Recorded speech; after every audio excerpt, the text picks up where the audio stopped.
Madame, Monsieur, bonsoir et bienvenue dans le 20h de TFM. Dans l'actualité de ce jeudi, la détresse des populations de Touba-Kadiané. Des enfants sont retrouvés morts, sauvagement assassinés. 3 victimes sont déjà dénombrées. Il y a 2 mois, dans ce même village, un grave incendie avait fait beaucoup de malheur. Plus de détails dans un instant. Procès des présumés terroristes, 5 ans de prison pour Boubacar Nyangandou et Sina Ould Sidi Ahmed. Les accusés doivent payer une amende de 9 milliards. Les faits ont été requalifiés en blanchiment de capitaux en relation avec une entreprise terroriste. La Sénégalaise Aïda Sagna écope de 5 ans de réclusion criminelle. On vous explique tout dans un instant. À la une également, les chiffres records de la campagne agricole avec une totale production de céréales de plus de 3 640 000 tonnes. La collecte de l'arachide a généré 216 milliards de francs CFA cette année. Le syndicat autonome de l'enseignement supérieur dénonce le non-respect des engagements du ministre de l'enseignement supérieur. Selon le secrétaire général, aucune mesure d'accompagnement en infrastructure et en budget n'a été prévue pour l'absorption des bacheliers de 2020. Le non-respect des engagements du gouvernement est lié aux questions budgétaires, d'infrastructure et aux textes de gouvernance des universités. Et puis la saga de l'islam au Sénégal, islamisation et désislamisation. La religion racontée chronologiquement dans son contexte géographique, historique et socio-culturel. Une œuvre de Ibrahima Meng à découvrir dans notre rubrique Les bonnes feuilles de la rédaction.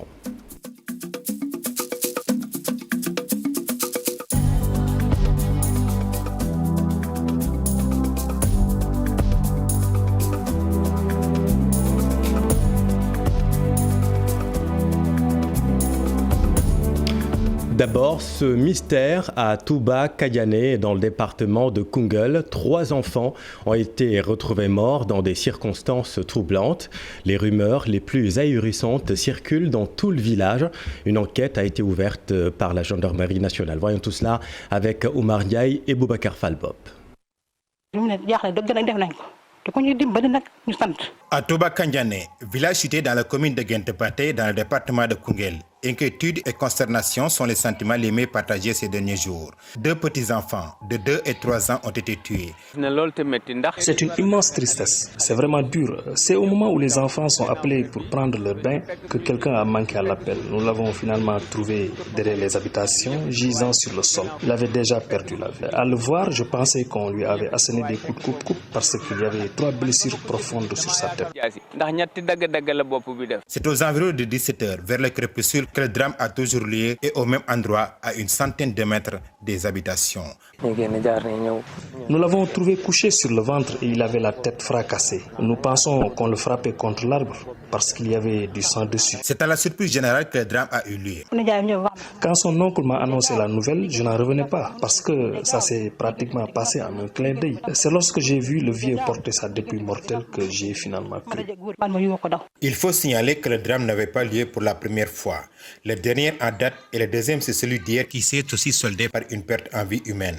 Mais un autre enfant a été enlevé et ce n'est que le lendemain qu'il sera retrouvé dans la brousse après avoir passé la nuit sain et chaud cette fois. D'habitude, cela survient au moment où on ne s'y attend pas. Pour rappel, il y a 2 mois, le village de Touba-Kadiané était victime d'un grave incendie qui avait tout ravagé sur son passage. Avec la survenue de ce drame, les populations ne savent plus à qui se souvenir et appellent à l'aide. Merci Oumar. L'enquête sur l'incendie de l'unité de néonatologie de l'hôpital Magatlo de Linguère va se poursuivre. Tout le personnel reste à la disposition des enquêteurs selon le ministre de la Santé et de l'Action sociale. Abdoulaye Diouf Sarr renseigne que c'est le rapport d'enquête, le premier rapport d'enquête qui a permis de relever le directeur de l'hôpital, le ministre de l'Action sociale que nous écoutons avec Fatou Guinedem. L'enquête est en cours et nous avons reçu un premier rapport qui est un rapport provisoire qui nous a permis bien sûr de noter une négligence par rapport à ce service de néonatologie et ce sont ces négligences-là qui nous ont permis tout de suite de relever le directeur de l'hôpital et de demander à ce que tout le personnel qui était en service au niveau de la néonate se mettent à la disposition de l'enquête à travers la région médicale. Je crois qu'il faut attendre que l'enquête au plan du fond se poursuive, mais tous les acteurs ont été mis à la disposition de l'enquête pour véritablement donc qu'à la fin qu'on puisse tirer les conclusions. Et comment apporter toute l'assistance psychosociale requise aux parents endeuillés? Nous vous l'annoncions ici. Certains parmi eux ont perdu leur premier enfant dans cette tragédie. Nos équipes ont rencontré un psychosocial. Reportage Fat Bintou Conté et Diafaraba. Au Sénégal, la prise en charge psychologique après la perte d'un être cher se fait de façon traditionnelle, le deuil, comme on l'appelle. C'est-à-dire la prise en charge verbale et peut-être même plus ou moins physique de la personne, en tout cas par une grande présence, une présence massive de la famille, sans véritablement que cela ait de façon évidente un caractère psychologique. Pourtant, ces personnes ont besoin d'être aidées psychologiquement par une thérapie pour les amener à se libérer. Faire en sorte que ces dames verbalisent, c'est-à-dire qu'elles expriment toute leur douleur relativement à la perte de leur enfant. Même le personnel médical, selon le psychologue, a besoin de suivi. Dans le cas de l'hôpital Magatte Lô de Linguère, afin de se déculpabiliser. Les amener à comprendre qu'ils ont, d'une certaine façon, eux-mêmes été victimes d'une mauvaise organisation. Au-delà de ce drame, même s'ils ont été très choqués, ils devraient pouvoir dissocier l'effet émotionnel de ce drame de leur faute administrative. Cela ne fait pas partie de nos habitudes d'aller consulter un psychologue après ces genres d'événements, tels que la perte d'un être cher. Pourtant, cela peut soulager, même si oublier peut paraître difficile. Merci Fat Bintou. Et venons-en à la revue annuelle conjointe du Programme national de développement sanitaire et social. La souveraineté sanitaire reste l'objectif majeur. Les acteurs de la santé prônent également le relèvement du taux de la couverture maladie à 75% au Sénégal. Compte rendu Fatou Kinedem et Tierno Laurent Mendy. La rencontre passe en revue les prestations en matière de santé dans un contexte marqué par la Covid-19. Le personnel de santé a payé un lourd tribut car il représentait environ 10% des infections liées à la Covid-19 en Afrique. Toutefois, la Covid-19 nous a donné des leçons, a favorisé la prise de plusieurs initiatives et la mise en œuvre de bonnes pratiques. La mise en œuvre de bonnes pratiques nécessite en outre l'amélioration de la carte sanitaire, ceci avec le relèvement du plateau technique. Nous sommes en train de livrer 4 hôpitaux en même temps, ce qui est effectivement donc une première et c'est très très important. Mais je vous disais tantôt, la liste n'est pas exhaustive. Mais encore une fois, il nous reste encore des choses à faire. C'est pourquoi le chef de l'État nous a demandé de réfléchir sur un plan d'investissement 2020-2024, mais qui sera assorti de réformes.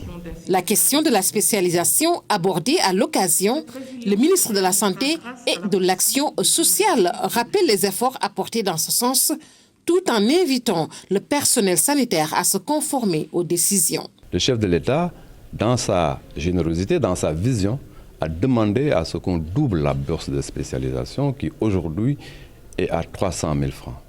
Maintenant, il se pose la question de l'affectation au niveau des zones dites difficiles. Au sortir de ces échanges, des recommandations seront formulées. Parmi les priorités, le relèvement du taux de la couverture maladie à 75%, faire de la souveraineté sanitaire et pharmaceutique une réalité.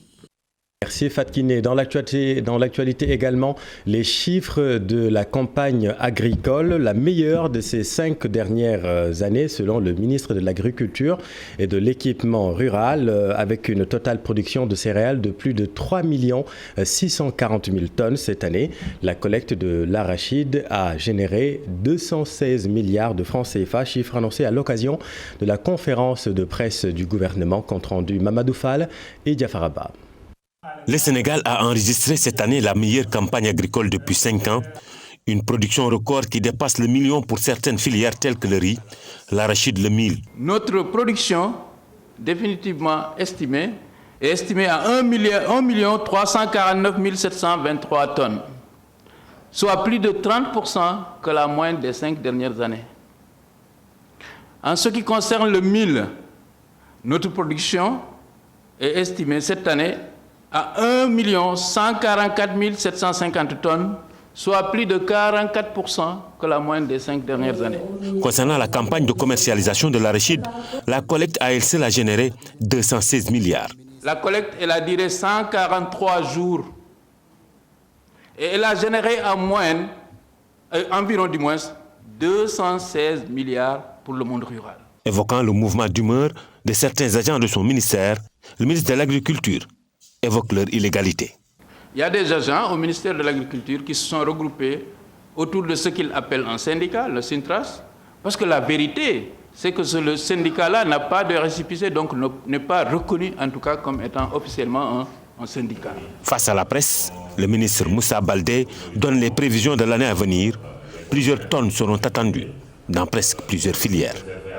Le Sénégal n'a pas de leçon démocratique à recevoir. C'est la réponse du porte-parole du gouvernement à l'injonction de la Cour de justice de la CEDEAO. Vous le savez, la Cour a ordonné hier à l'État du Sénégal de supprimer la loi sur le parrainage dans un délai de 6 mois parce que portant atteinte au principe de la libre participation aux élections.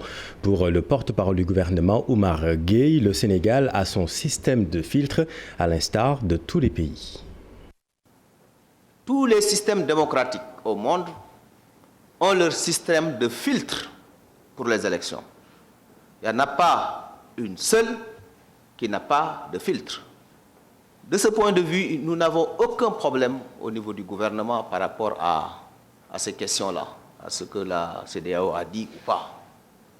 D'ailleurs, faut-il le noter, sur 3 interpellations de la CEDEAO, les 2 ont eu des réponses négatives. Y a-t-il eu libre participation? La réponse est oui. Y a-t-il eu caractère discriminatoire? La réponse est non. Non, il n'y a pas eu de caractère discriminatoire. Il y a eu une libre participation pour ces élections. Maintenant, je peux vous informer également que le ministre de l'Intérieur reviendra plus largement sur cette question. L'actualité de ce jeudi, c'est aussi l'installation du nouveau directeur général de la police nationale, l'inspecteur général de police Seydou Bokar Yag. Selon le ministre de l'Intérieur, sa nomination constitue une garantie de succès face aux défis sécuritaires. Compte rendu de la cérémonie, Alassane Ba et Gervais Yao. Ce dépôt de gerbe par le ministre de l'Intérieur marque le démarrage de la cérémonie. Ensuite, le directeur général sortant fait son inscription dans le livre d'or. Ousmane Sy s'en va. Le ministre de l'Intérieur salue l'excellent travail qu'il a eu à effectuer à la tête de la police nationale. Quant au nouveau DG, il se dit confiant qu'il pourra relever les défis sécuritaires. Sa nomination à la tête d'une aussi grande institution est un gage fort de préservation des acquis, mais aussi et surtout une garantie de succès face aux nombreux défis sécuritaires à relever. Dans son ordre du jour numéro 1, Seydou Bokar Yag décline ses priorités. La police nationale fait face de nos jours à des menaces sécuritaires multiformes, notamment le grand banditisme, la criminalité nationale organisée et transfrontalière, le terrorisme et la cybercriminalité, comme vient de le rappeler tout à l'heure monsieur le ministre de l'Intérieur. C'est la raison pour laquelle il apparaît donc de procéder à une réarticulation de nos dispositifs et à une réadaptation de notre projet sécuritaire. Il s'engage à lutter contre la délinquance sous toutes ses formes, mais également à améliorer les rapports entre la police et les populations. Cette préoccupation continuera de faire l'objet d'une prise en charge globale et dans toutes ses dimensions, avec une plus grande implication de tous les acteurs sociaux dans la gestion de la sécurité de proximité. Après lecture de son ordre du jour numéro 1, le nouveau DG de la police nationale passe à la revue de commandement. Le défilé des troupes marque la fin de la cérémonie. Merci Alassane. Et puis dans le chapitre judiciaire, la chambre criminelle siégeant en formation spéciale a rendu son verdict dans le procès des présumés terroristes. Mamadou Diaw écope de 5 ans d'emprisonnement, même sanction pour Sina Ould Sidi Ahmed et Boubacar Nyankadou, cités dans l'attentat de Grand Bassam en Côte d'Ivoire. La seule femme dans le box des accusés, la Sénégalaise Aïda Sagna, a aussi écopé de 5 ans de réclusion criminelle au lieu des 15 ans requis par le procureur. Il lui reste donc 2 ans à purger. Barrick Gold, rattrapé par le fisc sénégalais, la société canadienne doit 120 milliards de francs CFA. Le géant des mines d'or aurait réalisé une plus-value de cession d'un titre foncier minier de plus de 200 milliards sans s'acquitter de ses obligations fiscales. Explication Ibrahima Khan. Plus de 120 milliards de francs CFA, c'est le montant que réclame le fisc sénégalais au géant canadien Barrick Gold Corporation pour avoir manqué à ses obligations fiscales. Premier producteur mondial d'or, Randgold, devenu par la suite Barrick Gold, a contracté avec l'État dans le domaine de l'exploration minière dans la région de Kédougou, où elle a fini par découvrir un important gisement aurifère économiquement valorisable, notamment la mine d'or de Massawa, à 30 km de Sabadola. Toutefois, le 9 décembre 2019, Barrick Gold va céder dans un premier temps la totalité de sa part du capital du projet Massawa à Terang Gold Corporation, une autre société canadienne. Ensuite, Barrick Gold, avec son partenaire sénégalais, la compagnie sénégalaise de transport transatlantique Afrique de l'Ouest, vont céder 90% de leur part dans le projet Massawa au groupe Terang Gold Corporation, pour un montant de plus de 252 milliards de francs CFA, dont 92,5 pour Barrick Gold, soit 233 milliards de francs CFA. Une gymnastique transactionnelle au sortir de laquelle Barrick va se retrouver avec 11% du capital de Terang Gold en sus du gain issu de la vente de ses parts. En conclusion, Barrick Gold aurait réalisé une plus-value de cession de plus de 200 milliards de francs CFA, mais s'est abstenu de verser les impôts dus sur cette plus-value. Tout le sens du redressement fiscal de plus de 120 milliards de francs CFA. Aujourd'hui, pour échapper au paiement, la société aurifère a saisi la chambre arbitrale de Paris. Une bataille judiciaire se profile donc entre l'État du Sénégal et Barrick Gold Corporation, le géant canadien des mines d'or. La réglementation en matière fiscale doit être renforcée car notre pays est devenu un producteur d'or. Malgré les réformes de 2003 et 2016, nous devons encore aller plus loin, selon le député président de la commission énergie et ressources minéralières, Abdoulaye Baldé, interrogé par Dissa Prera. Je pense qu'il est important que le dispositif soit renforcé parce que c'est vrai que nous avons commencé à être un pays producteur d'or il n'y a pas quelque temps, c'était en 2009. En temps, nous avons eu 2 codes, le code minier de 2003 et le code minier de 2016, qui a un peu corrigé les lacunes du premier code, qui était un code plus attractif, un code qui était un code de promotion. Et maintenant que nous avons consolidé notre position de pays producteurs d'or, je pense qu'il est important de prendre les garde-fous.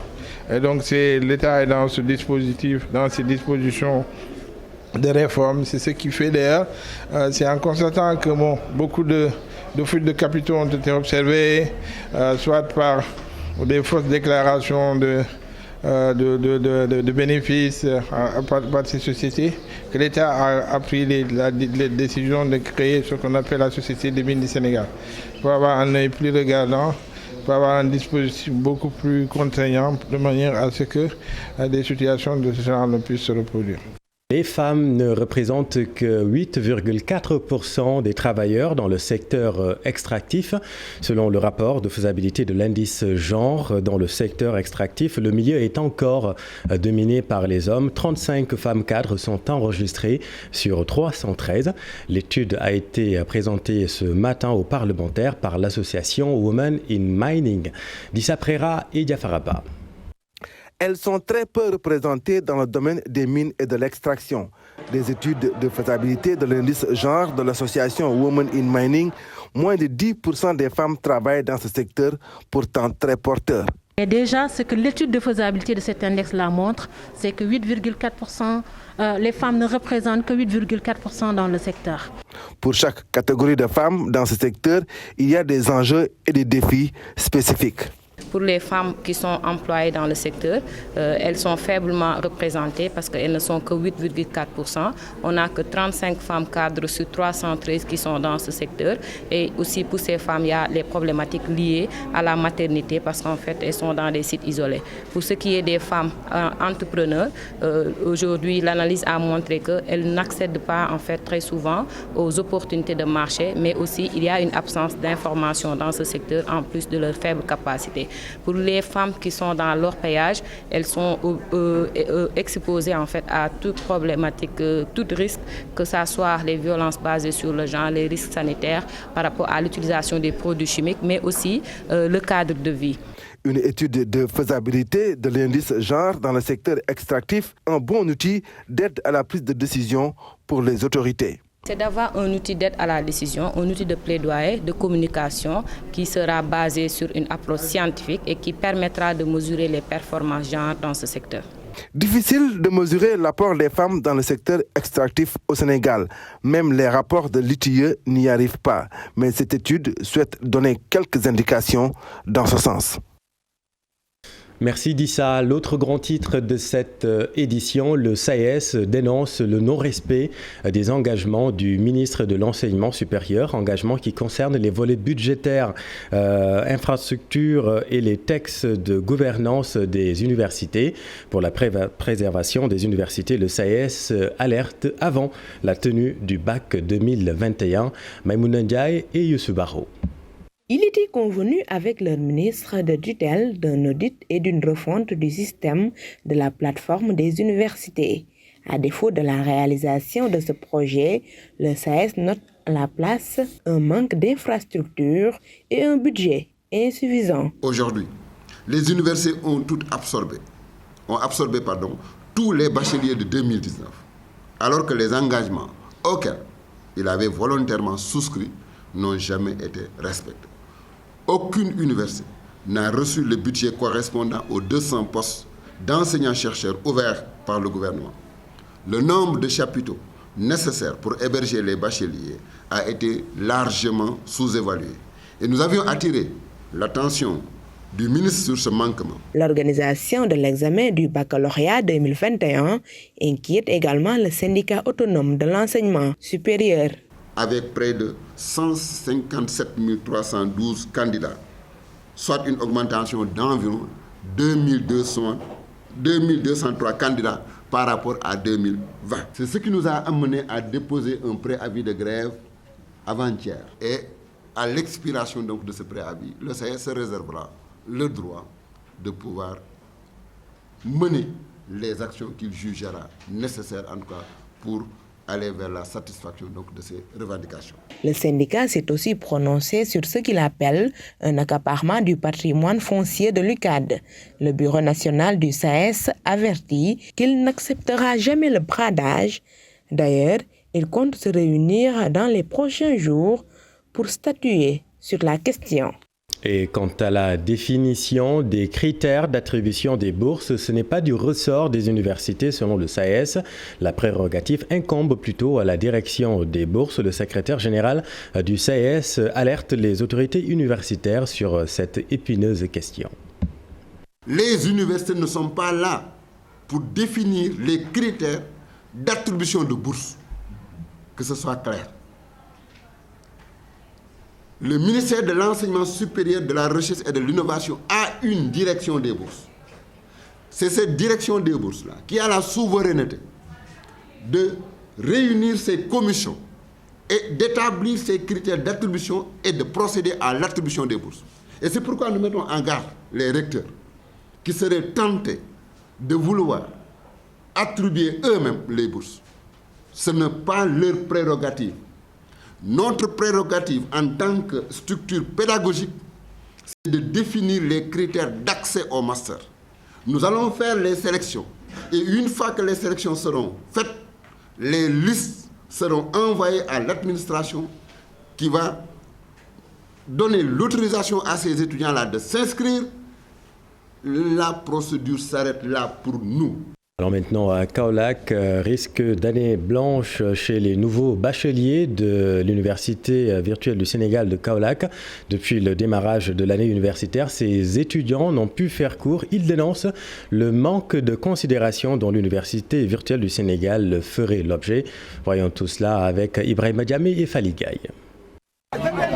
Ils sont désorientés, désemparés et déboussolés. Ces nouveaux bacheliers orientés à l'université virtuelle de Kaolack risquent de terminer l'année universitaire sans un seul cours en ligne. Pour cause, les outils de travail devant être mis à leur disposition pour leur permettre de suivre les cours à distance ne leur sont pas encore parvenus, suffisants pour que l'amicale des étudiants de l'ENO de Kaolack tape du poing sur la table. La première, depuis octobre 2020 jusqu'à maintenant, ils sont là et ils ne parviennent pas à obtenir leurs outils de travail. Oui. Et vraiment, l'outil de travail ici à l'université virtuelle est comme l'amphithéâtre et le professeur de l'étudiant. Oui. Donc sans cet outil, l'étudiant ne pourra rien faire. Effectivement. Ces étudiants qui risquent encore de négocier les cours pour éviter une année invalide dénoncent le manque de considération des autorités à l'égard de l'UVS. Le personnel administratif de l'UVS aussi, ça manque. Pour un poste qui doit gérer 1000 personnes, vous allez mettre 2 ou 3 personnes pour gérer la situation. Oui. C'est insuffisant. Oui. Des dysfonctionnements qui impactent toujours sur le calendrier universitaire et celui des examens qui retardent l'évolution des étudiants dans leur cursus universitaire. Le calendrier universitaire aussi est un problème majeur ici à l'université. Oui. On ne peut pas concevoir d'être là pour une seule année, d'accroître 2 ans ou 3 ans pour terminer une année. C'est trop. Ça n'existe nulle part. L'espace numérique ouvert de Kaolack a accueilli cette année au moins 1281 nouveaux bacheliers qui demandent d'être mis dans de bonnes conditions d'études. Restons dans le domaine de l'enseignement avec le recrutement des 5000 enseignants. Vous le savez, les entretiens se font en distanciel, en visioconférence donc, ce qui n'altère en rien la qualité des échanges selon le ministère de l'Éducation nationale. Mais la méthode n'est pas du goût des syndicalistes. Eux préfèrent que les recrutements se fassent par voie de concours. Voyons tout cela avec Abdou Diouf Diagne et Ahmadou Bamba-Samb. Des vidéoconférences pour discuter avec le ministre de l'Éducation nationale du recrutement dans le corps des enseignants. Le CELS authentique dénonce la méthode. Pour Abdou Fati et ses camarades, la question est d'une importance capitale. Il exige le recrutement par voie de concours. De rencontrer le ministre en vidéoconférence, il faut le dire, le CELS authentique sans embâche dénonce cette forme de rencontre au moment où je vous parle. Nous exigeons un concours à l'image du crème. Mais là où le ministère veut nous engouffrer, à savoir des postulés en ligne, je ne sais quoi, nous recusons ça avec la dernière énergie et ça ne nous engage pas. La priorité du gouvernement est la transparence, répond le directeur de la communication du ministère de l'Éducation nationale. La modalité utilisée n'altère à rien la qualité des débats, selon Mamoudou Moustapha Diagne. Il y a certainement des syndicalistes qui ont eu à fustiger, décrier la modalité utilisée, c'est-à-dire la visioconférence. Je dois dire que cette modalité de visioconférence n'altère en rien la qualité des débats. Pour l'heure, le mode de recrutement reste la pomme de discorde entre les partenaires du secteur de l'éducation. Rappelons que l'État a lancé un programme de recrutement de 5000 enseignants pour résorber le déficit de personnel et en même temps apporter un début de solution à la problématique de l'emploi des jeunes. Merci Abdou. Et puis la nuit de Laylatul Qadr se prépare activement à la mosquée de Massalikul Jinan. Pour le comité d'organisation, tout est fin prêt pour accueillir les milliers de fidèles qui viendront passer ces moments de prière cette nuit. Reportage Fatima Touré et Younous Diatta. C'est la première édition que nous organisons ici à Massalikul Jinan. L'année dernière, nous n'avions pas pu le faire en raison de la pandémie de la Covid-19. Vous savez, les mourides accordent une importance capitale à cette nuit bénie. À chaque mois de Ramadan, nous avons l'habitude de distribuer des ndogou. Nous suivons également les prières communément appelées nafila, des déclamations de khassaïd, mais également la lecture du Saint-Coran. Tout a commencé avec Sokhna May Mbaké, fille cadette de Cheikh Ahmadou Bamba. Elle avait préparé en cette nuit un dîner succulent qu'elle avait servi à Serigne Fallou Mbaké. Et aujourd'hui, c'est ce que nous perpétuons. Elle avait commencé par 2 poulets, mais aujourd'hui, vous voyez des bœufs, des moutons, tout y passe. Cela fait plus d'une dizaine d'années que nous célébrons de la même manière le Laylatul Qadr qui a été initié par Sokhna May Bintou Khadim Rassoul, donc qui pendant une vingtaine d'années l'a célébré, plus même de cela. Donc voilà, avant d'être rappelé à Dieu. Et partout où il y a une communauté mouride, donc voilà, c'est la même chose qui se passe. On célèbre, on appelle les fidèles musulmans en général. Voilà, on fait ce qu'on appelle communément le bernde en mouride pour tout le monde. Et la nuit, c'est voilà, des chansons de khassaïd et le récital du Coran jusqu'au petit matin. Et venons-en à notre rubrique, les bonnes feuilles de la rédaction. Nos reporters s'intéressent aujourd'hui à l'ouvrage de Ibrahima Mbengue intitulé « La saga de l'islam, islamisation et désislamisation ». Dans cette production, l'auteur parle de l'histoire de l'islam au Sénégal. L'ouvrage éclaire sur les acteurs impliqués, mais surtout sur le rôle insoupçonné dans la dynamique actuelle de notre société. Note de lecture, Ibou Diouf et Amadouba. Un ouvrage pour parler de l'islam. La saga de l'islam au Sénégal, l'islamisation et la désislamisation du Sénégal. Le titre est évocateur. Ce titre parce qu'on avait constaté que l'histoire du Sénégal en général, mais surtout l'histoire de l'islam au Sénégal était très mal connue. Aborder l'histoire de l'islam de façon chronologique, un travail scientifique pour évoquer les menaces qui pèsent sur la religion. La première thèse, c'est l'ancienneté de l'islamisation au Sénégal. Parce que souvent, on remontait cette islamisation au XVIIe, XVIIIe, XIXe siècle avec les grandes figures. Certains auteurs même allaient jusqu'au XIIe, XIe siècle, alors que l'histoire de l'islam au Sénégal a commencé juste après la mort du prophète Mohammed.